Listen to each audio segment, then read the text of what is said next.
नमस्कार, मैं हूं नवल कांसिना। द लखनऊ में आपका स्वागत है। और हमारी कोशिश है कि जो लखनऊ के तमाम लोग हैं, तमाम हस्तियां हैं जिन्होंने बहुत उल्लेखनीय काम किया है, तो उसको आपसे रूबरू कराएं, आपके सामने प्रस्तुति करवाएं और आपसे जो है आपके विचार जाने।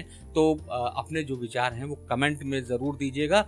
आज हमारे साथ हैं वर्षा वर्मा। वर्षा वर्मा आज की डेट में लखनऊ में किसी पहचान के मोहताज नहीं, और लखनऊ क्या दुनिया की जो बड़ी बड़ी मैगजीन्स हैं, अखबार हैं, वहाँ पे इन्होंने जगह पाई है। लेकिन हम वर्षा वर्मा से बात शुरू करें उससे पहले देखिए इनकी कुछ झलकियाँ।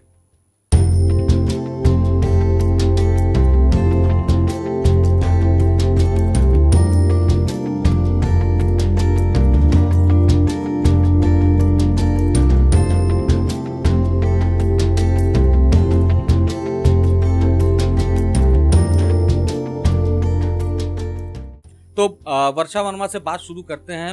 वर्षा जी, आपका स्वागत है द लखनऊ में। Thank you sir. कहाँ से शुरू करें? मुझको लगता है कि जिसकी वजह से आपकी प्रसिद्धि है, जो लावारिस लाशें होती हैं उनको आप क्रिमेशन के लिए ले जाती हैं, उनका अंतिम संस्कार करवाती हैं, और उसके बावजूद कि एक दौर में जो हम लोग क्या कहा जाता था कि स्त्रियां शमशान घाट नहीं जाती है, ऐसे में आपने ये काम चुना है।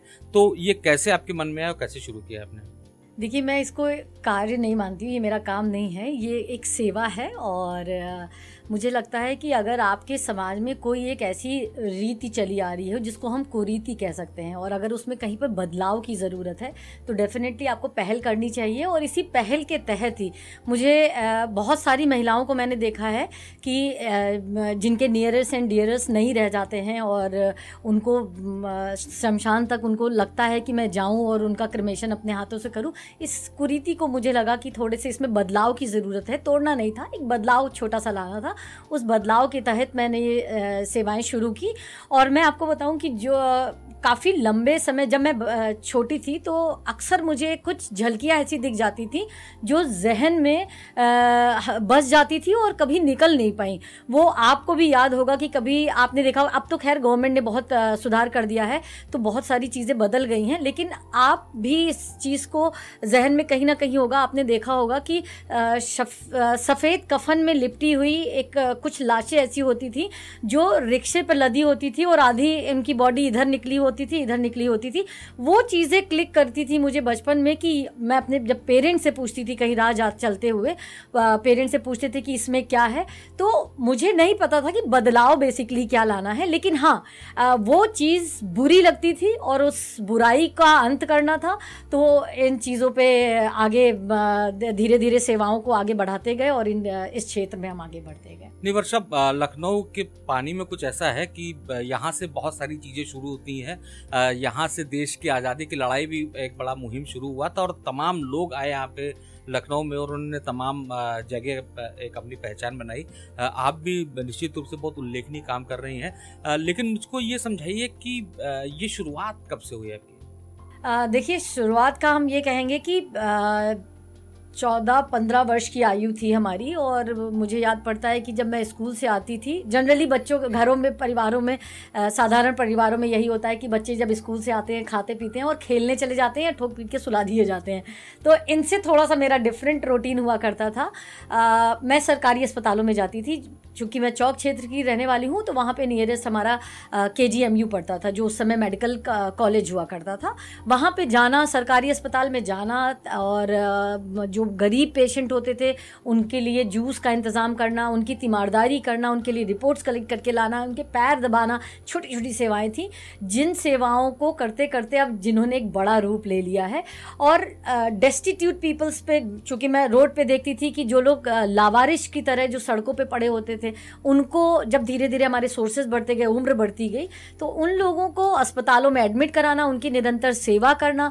और सेवा के बाद देखिए 2 चीज़ें होती हैं, या तो पेशेंट सर्वाइव कर जाता है, जिंदा रहता है, तो उनको वापस शेल्टर होम में शिफ्ट कर देना।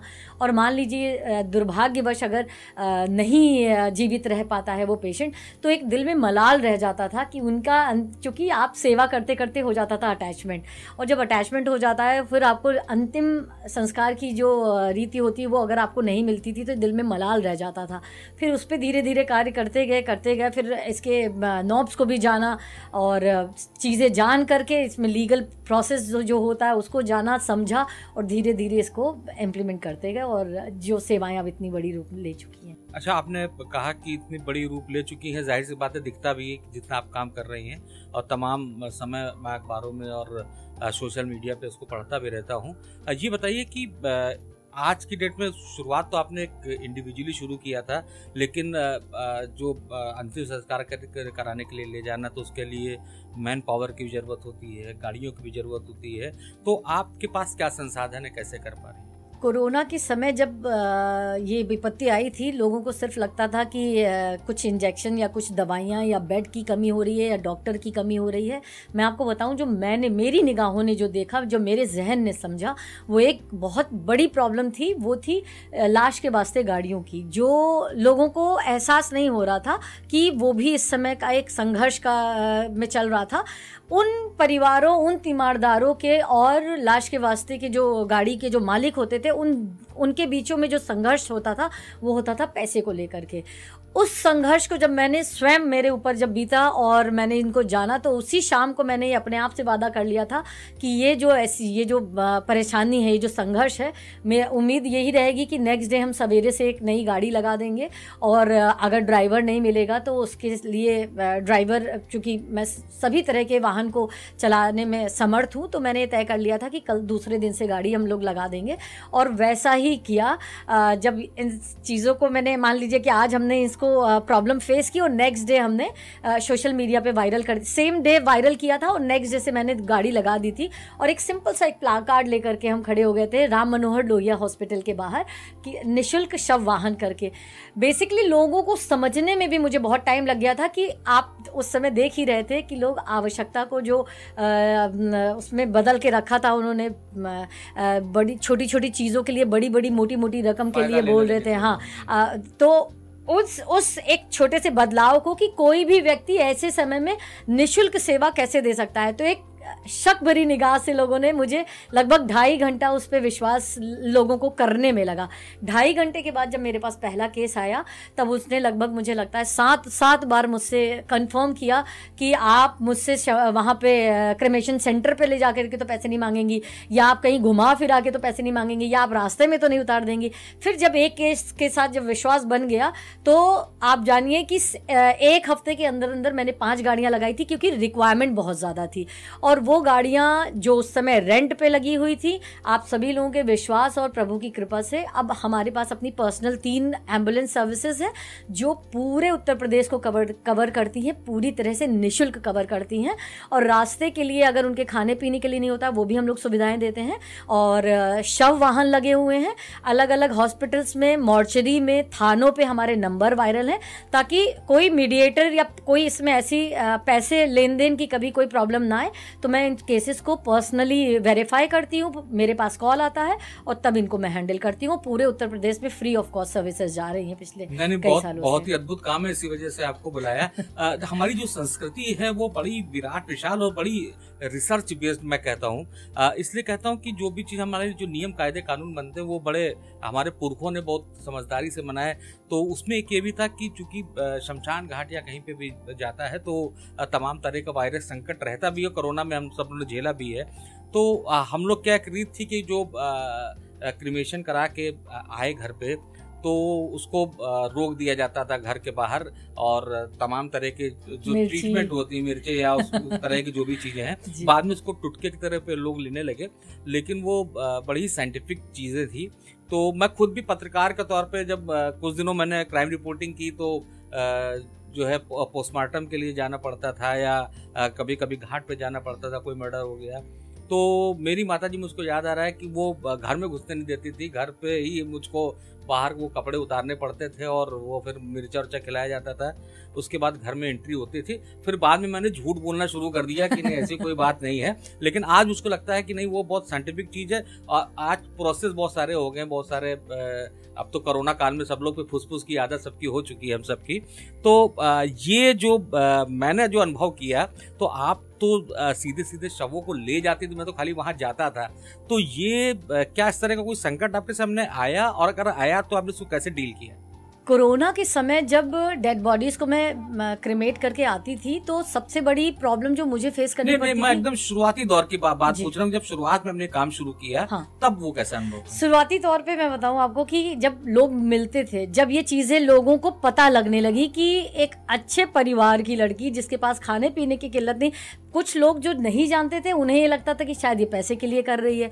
फिर जब लोगों को ये जो हमारी मेजॉरिटी होती है, जिनके बीच में हम पल बढ़ रहे होते हैं, मैं उन्हें तो पता ही होता है, फैमिली का बैकग्राउंड पता होता है, तो उसका नेगेटिव इम्पैक्ट ये जा रहा था कि उन लोगों ने मम्मी पापा को गलत तरीके से बात करना स्टार्ट किया, भरना स्टार्ट किया। या हमारी जब शादी हो चुकी थी चूँकि, तो फिर शादी के बाद हमारी हस्बैंड को या हमारी फैमिली को, इधर ससुराल पक्ष को कुछ इस तरह से प्रेजेंट किया कि ताकि वो चीज़ें रुक जाएं, या कभी कभी मुझे बहुत नीचा फील कराया गया चीज़ों को। तो मैं बताऊँ, मेरा इस तरह का नेचर है, या मैं जो भी लोग ये देख रहे हैं इनके जरिए मैं इनफैक्ट एक मैसेज भी देना चाहती हूँ कि अगर आपको पता है कि आप सही कर रहे हैं, कुछ भी आप कर रहे हो, अगर आपको लगता है, आपका मन गवाही दे रहा है आपको, और ये मेरे लिए तो ये पूजा है, जैसे आप पूजा करते हैं, और अगर आपको पूजा करने में कोई गिल्ट नहीं होती, तो मेरे लिए ये पूजा है, मुझे कभी कोई गिल्ट नहीं होता इस सेवाओं में। तो आपके लिए समाज में कोई कुछ भी कहता रहे, फर्क नहीं पड़ता, और बस आपके अंदर एटीट्यूड ये होना चाहिए कि उसको नेगेटिव लेकर के रोना धोना, डिप्रेशन में आ जाना, काम छोड़ देना, तो फिर ये मेरे नेचर में नहीं रहा। उसको हो सकता है मैं कभी शुरुआत में रोई हूँ, डेफिनेटली मैं रोई भी, लेकिन उसको धीरे धीरे आई रियलाइज़ कि इसी को पॉजिटिव लेना है। बल्कि मैं जीवन में हर उस व्यक्ति का तहे दिल से शुक्रिया अदा करती हूँ जिन्होंने मुझे नीचा दिखाया इन कार्यों के लिए, इन सेवाओं के लिए, या उन्होंने कभी मेरे लिए शब्द कहे हो कि डोम जैसे शब्द भी मेरे लिए बोले किसी ने, तो मैं उनका बहुत शुक्रिया अदा करती हूँ, क्योंकि उन्होंने ही मुझे और मजबूत बनाया। मैं अपने आप को और मजबूती से अगर प्रेजेंट कर पाई शमशान घाट में, तो सिर्फ और सिर्फ उनकी देन है। नहीं, बहुत आप अच्छी बात करनी है। और डोम हो या कोई मजदूर हो या कोई भी काम करता हो, दुनिया का काम कोई छोटा बड़ा नहीं होता है। वो काम आप कैसे कर पा रहे हैं, कितनी शिद्दत से कर पा रहे हैं, और कितनी अच्छी परफॉर्म कर पा रहे हैं, ये बहुत महत्वपूर्ण होता है। और ये जो है यहाँ पे जिन लोग को लाते हैं, जिनसे बात करने की कोशिश करते हैं, हमारी सदा भी कोशिश यही है कि ऐसे लोग को आपके सामने लाएं। जैसे कि आप देखिए ना, कितना टिपिकल काम है। तो हम सब कहीं ना कहीं जीवन में बहुत सारी चुनौतियां आती हैं, बहुत सारे संघर्ष होते हैं, और संघर्ष में हम कैसे बेहतर कर सकते हैं, हम अपने काम को कैसे उसके ओरिजिनल स्वरूप में ढाल सकते हैं, कैसे सफलता पा सकते हैं। तो सफलता के लिए संघर्ष करना पड़ता है। कभी कभी आपको परेशानी होगी, कभी कभी आपको रोना भी आएगा, कभी कभी लगेगा कि ये दुनिया काम नहीं करने देगी। लेकिन देखिए, वर्षा जैसे लोग एग्जाम्पल हैं, एक उदाहरण है कि अगर आपके अंदर जज्बा है कुछ करने का, तो आप निश्चित रूप से कर पाएंगे। तो वर्षा, ये जो बातचीत हो रही थी, सबसे जो कठिन माहौल था, और तब से पहचान भी बनी हालांकि आपकी, वो था कोरोना का माहौल।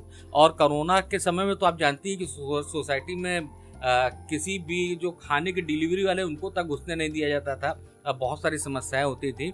तो ऐसी स्थिति में, और जब आप चर्चित भी हो गई थी, सोशल मीडिया पे हर जगह आपकी बातचीत हो रही थी, दुनिया की तमाम बड़ी बड़ी मैगजीन में आप छप रही थी, तो हर आदमी को पता चल गया था कि ये औरत जो है, यही हमारे जो सोसाइटी में है, कॉलोनी में है, ये कोरोना लेके आएगी। तो उससे आपने कैसे निपटा?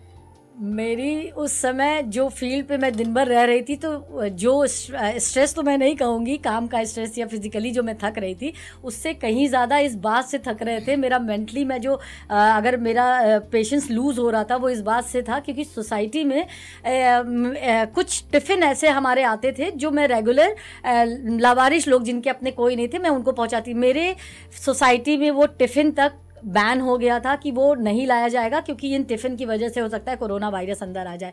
जब मैं रात में पूरा दिन बाहर फील्ड पे रहते थे और जब मैं रात में घर वापस जाती ही थी तो भगवान से सिर्फ एक दुआ करते थे कि भगवान अगर सोसाइटी में कोरोना, वैसे तो हो ही ना प्रभु करे, और अगर मान लीजिए अगर होता भी है तो पहला मेरी वजह से किसी को ना हो, मुझे ना हो। अदरवाइज अगर सारे के सारे फिर यही कहेंगे कि वर्षा दिन भर फील्ड पे रह रही थी और इन्हीं की वजह से इनको 100 बार टोका गया था और इनको कहा गया था कि ना करें। एक बार की मैं आपको एक वाकया बताती हूँ। एक बार हस्बैंड के साथ में रात में जब डिनर ले रहे थे, हम इसी कोरोना के पीक के समय पे हम डिनर ले रहे थे, तो बहुत डरते डरते हमारे हस्बैंड ने सिर्फ एक बात कही कि वर्षा तुम हो सके तो थोड़ा सा रिलैक्स कर लो अब बहुत। तो मैंने कहा वैसे जनरली तो आप ऐसे बोलते नहीं, आप इस तरह से क्यों बोल रहे हैं? तो बोले कि आज वो नीचे मैंने बातें करते सुना था लोगों को कि वो लोग कह रहे थे कि वर्षा की वजह से होगा, तो अब ऐसा करते या तो वर्षा की एंट्री बैन कर देते हैं। तो मैंने बहुत सिंपल सा एक जवाब दिया था, मुझे याद है कि मैंने कहा कि देखो हम सेवाएं तो नहीं बंद कर पाएंगे, हाँ मैं रैन बसेरा में ज़रूर शिफ्ट हो जाऊंगी ताकि हमारी फैमिली भी सेफ रहे और हमारी पूरी सोसाइटी मेंबर्स जो हैं वो भी सेफ रहे, क्योंकि मैं बुरा क्यों किसी का चाहूँगी। तो वो एक जो वाकया था, फिर राकेश जी को बहुत मजबूती इस बात से मिल गई थी और उन्हें ये क्लियर हो गया था कि दुनिया इधर से उधर हो जाए, जब तक ये सेवाओं की ज़रूरत है और जब तक मैं सही सलामत हूँ, वर्षा ये सेवाएं बंद नहीं करने वाली है। तो इसको फिर उन्होंने भी पॉजिटिव लेना, जो पैनिक की स्थिति हमारे घर में चल रही थी तो उन्होंने फिर उसको एक नॉर्मल तरीके से लेना स्टार्ट किया। और एक बात और मैं आपको बताऊं कि जो उस समय का जो सबसे ज़्यादा उठने वाला एक सवाल ये था कि क्या वर्षा तुम्हें अपने भी परिवार की चिंता नहीं रहती है? क्या वर्षा तुम्हें नहीं लगता कि तुम दिन भर संक्रमित लोगों के साथ रह करके आ रही हो और अपने परिवार को तुम ये दे दोगी, संक्रमण दे दोगी? मेरा सिर्फ एकमात्र जवाब ये रहता था नवल जी, मैं यही कहती थी कि इन्हीं सेवाओं के ज़रिए, दुआओं से ही मैं अपने पूरे परिवार को बचा ले जाऊँगी। और टच वुड उन दिनों हमारे पूरी फैमिली को, आसपास दोस्त यार, पूरे खानदान में किसी को जुकाम तक नहीं हुआ था। वर्षा, आपकी सेवाओं का सलाम। देखिए, ऐसे भी जज्बे वाले लोग हैं कि कोरोना के समय में जब हर आदमी जान बचा के घूम रहा था, हम सब उसी में शामिल है। अगर किसी की मदद भी कर रहे थे तो बहुत बच बचा के कर रहे थे। और एक ऐसे में एक स्त्री, एक महिला, मैं हमेशा कहता हूं कि महिलाओं से ज़्यादा ताकतवर, महिलाओं से ज़्यादा वीर कोई नहीं हो सकता। उसका उदाहरण वर्षा जैसी स्त्रियां हैं जिन्होंने कहा कि मैं रैन बसेरे में रह जाऊंगी, जबकि पूरा समाज एक अच्छा काम करने वाले को, स्वाभाविक रूप से सबको डर लग रहा था, सबको अपने परिवार की चिंता थी, बच्चों की चिंता थी। ऐसे में ही लोगों ने कहा होगा, लेकिन उसमें भी वर्षा ने कहा कि नहीं, हम इनके लिए तो लड़ेंगे, हम चाहे रैन बसेरा में रहना पड़े। तो ये बहुत आसान काम नहीं होता है। लेकिन वर्षा, एक लाइटर नोट पे मैं पूछ रहा हूँ आपसे कि आपके फिर सोसाइटी में कोरोना हुआ कि नहीं? आपके नहीं, टचवुड जो मुझे नहीं हुआ, मेरी फैमिली भी को भी नहीं हुआ। लेकिन हाँ, सेकंड फ्लोर वाली जब एक महिला को हुआ था और उसके बाद से फिर लोगों में अंदर अवेयरनेस आ गया। और वो जो मंजर था आप खुद ही जानते हैं कि वो बहुत भयावह था। मैंने देखा कि जब एक बच्चे को हुआ था तो बच्चे को अपने माता पिता से मिलने भी नहीं दिया गया था। वो लोग आए थे पीपीई किट में और सब लोग अपनी बालकनी से सिर्फ वो मंजर देख पा रहे थे। वो निश्चित रूप से वो बहुत भयावह मोमेंट था और वो भगवान ना करे इस तरह की स्थिति कभी वापस आए।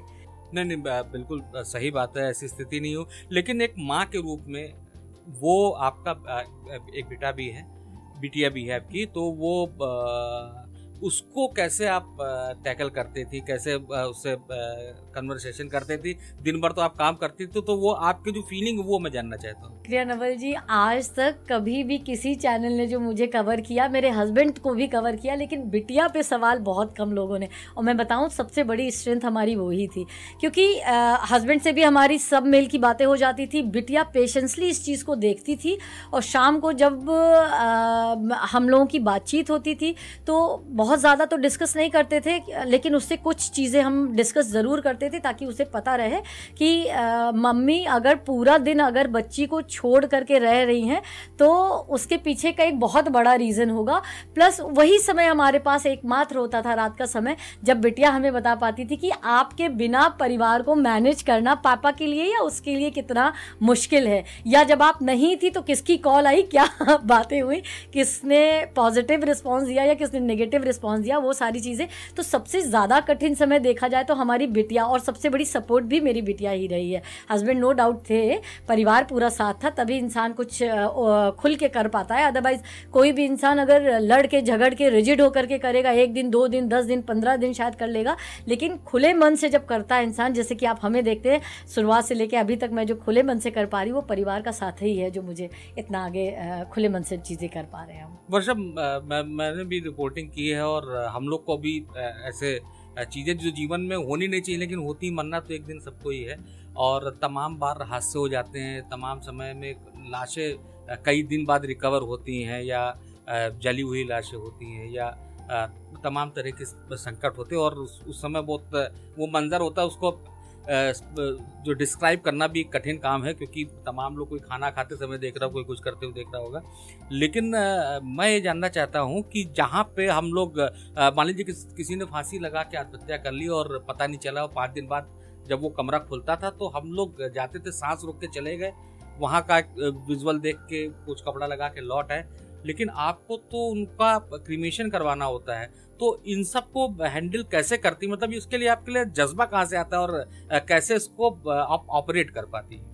पहला जो मेरा केस था, मैं आपको बताऊं, पहला केस जब मैं वो मैनेज करके जब हम घर आए थे, और शुरुआत में जब आपको चीज़ें पता नहीं होती तो वो टाइम ज़्यादा लेती हैं। अब चूंकि अब परिपक्व हो जाते हैं जब, तो वो समय कम लगता है। पूरा दिन मुझे इन सारी चीज़ों में लगा था, और शाम के टाइम मुझे याद है कि मैं मैगी खाने जा रही थी, और दूसरा या तीसरा ही कौर मैंने खाया था, और मुझे तुरंत इमीडिएटली जैसे ही याद आया तुरंत वॉमिटिंग हो गई थी। वो पहला केस था। और अब चूंकि पूरा दिन इन्हीं सब चीज़ों में जब आप जूझते रहते हैं, और जब आपको पता है कि यही मैंने चुना है, इसको अपने मन से चुना है, मेरे ऊपर कोई बाउंडेशन नहीं है इसके लिए, जब आप स्वयं से चीज़ों को चुनते हैं तो आप धीरे धीरे उसमें रम जाते हैं।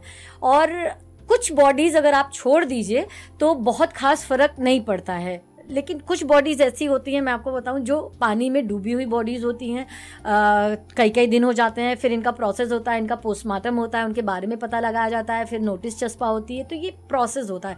वो बॉडीज़ जब आपके हाथ में आती हैं, या जली हुई बॉडीज़ जब आपके हाथ में आते हैं, गैंगरिंग पेशेंट्स आते हैं, या जब बहुत ज़्यादा पीक पे गर्मी पड़ रही होती है, और उस समय जब वो बॉडी आपके पास आती है, उस समय कई बार ऐसा हुआ है कि क्रिमेशन करते समय कई बार वॉमिटिंग हुई है।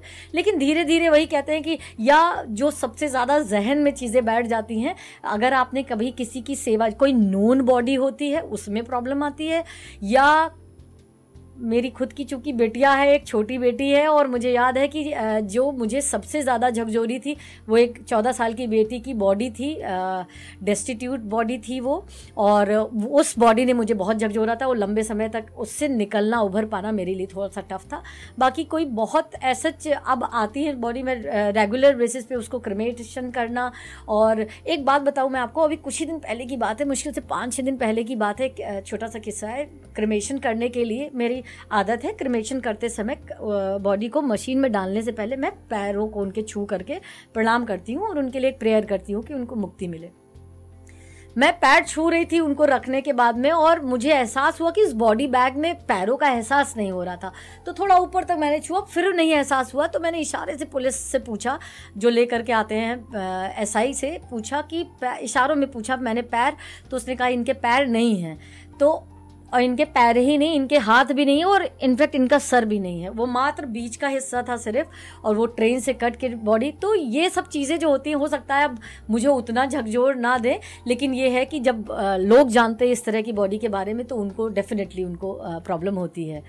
देखिए, बड़ा टिपिकल काम है, बहुत आसान नहीं होता है काम करना, लेकिन आप केवल इस एक ऐसा सब्जेक्ट है कि जिसपे सब लोग कोई काम नहीं करते और उसकी कोई एक्सपर्टाइज भी नहीं होती है, तो उसके लिहाज से ये महत्वपूर्ण होता है कि ये कैसे किया जाए। आपने जैसे बताया कि कोई सेवा, कोई भी काम जो होता है, उसके लिए आपको वहाँ से सीखना पड़ता है, वहाँ से एक्सपर्ट बनना पड़ता है।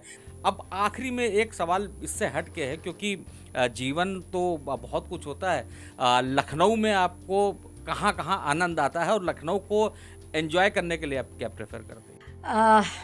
मेरा जो सेवाओं का जो क्षेत्र है वो बहुत ही ज़्यादा, लोग कहते हैं कि वो बहुत डिप्रेसिंग होगा वर्षा तुम्हारे लिए, और जो लोग मुझे जानते हैं वो दिन भर, मैंने आज तक शायद ही कभी किसी चीज़ को सीरियसली लिया हो, जॉली रखते हैं, हंसने हंसाने का मुझे लगता है। तो दिन भर हमारा चाहे जितना भी अस्पताल में गुजरे या शमशान घाट में गुजरे, सबसे ज़्यादा मैं बताऊँ मुझे मज़ा शमशान घाट में आता है। अगर मैं लो फील कर रही होती हूँ तो मैं शमशान घाट में जाती हूँ, और मुझे वहाँ से जो एनर्जी मिलती है आप इमेजिन नहीं कर सकते हैं। और सारा दिन इसके बाद में अगर मुझे कहीं कोई छोटे से गेट टुगेदर के लिए बुलाता है, पार्टी के लिए बुलाता है, या कहीं एग्जीबिशन लगी है, या कहीं कुछ है, छोटा सा प्रोग्राम है, गज़ल नाइट है, संगीत का है कुछ, या म्यूज़िकल इवनिंग है, मुझे मेरे घर की म्यूज़िकल इवनिंग, या जो हमारे दोस्त लोग हैं उनके घरों की जो म्यूज़िकल इवनिंग होती है, छोटी छोटी, जहाँ पे दिखावा ना हो, खुल के आप जी सकें और खुल करके सिर्फ हंस सके और अपने दोस्तों के साथ अपना बेस्ट टाइम स्पेंड कर सकते हैं, बिना ये सोचे कि आपने पहना क्या है, आपको कैसे प्रिटेंड करना है, आपको दिखना कैसे, इन सबसे परे, जहाँ पे आपको ज़िंदगी जीने का वो लम्हा, एक एक लम्हा जीने को मिले, हर उस जगह मुझे बहुत मज़ा आता है। तो मुझको समझ में आ गया कि आगे बढ़ने के लिए अपने प्रोफेशन से, अपनी सेवा से, अपने काम से अगर आपको मोहब्बत हो गई, इश्क हो गया, तो आपको कोई भी काम बुरा नहीं लगेगा, खराब नहीं लगेगा। और एक सार्थक चर्चा रही हमारी वर्षा के साथ, और आप सबसे भी उम्मीद है कि आप इसको सुनिए और उसके बाद कमेंट में जो है, कमेंट बॉक्स में रिप्लाई कीजिए कि वर्षा जैसी महिलाएं आपको कितना इम्प्रेस करती हैं, और इसके साथ ही आपको ऐसे लोग जो लगे कि जीवन में उन्होंने, खासतौर से हम लोग लखनऊ पे काम कर रहे हैं, तो लखनऊ में कुछ काम कर रखा हो, कुछ ऐसा काम कर रखा हो जो आपको असाधारण लगता हो, तो उनका नाम और उनका लिंक जरूर रिप्लाई में डालिएगा, और हमारे साथ बने रहिए द लखनऊ के साथ। नमस्कार।